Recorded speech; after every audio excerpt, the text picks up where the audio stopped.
The concepts behind the house was really to say, how can you live in a pavilion and how can you make the pavilion livable? Well, there's been a long history of tropical architecture in Miami. For one, I think it relates to its direct relationship to landscape, in the fact that it's raised, it's set within the jungle, it's completely cross-ventilated, it has large overhangs, it has porches on the front and the back. The architecture directly relates to the climate.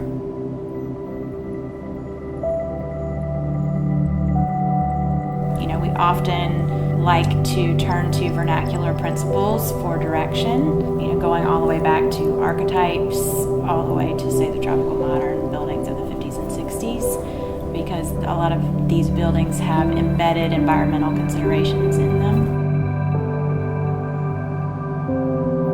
One thing that we do is we do a fair amount of travel drawing other buildings in other cities. We mine out of these places this idea of the compositions. And we find these compositions in other artwork.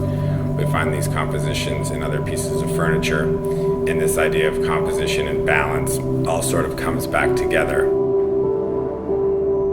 This notion of composition and color and materiality sort of fall together. And I think that's true with this house.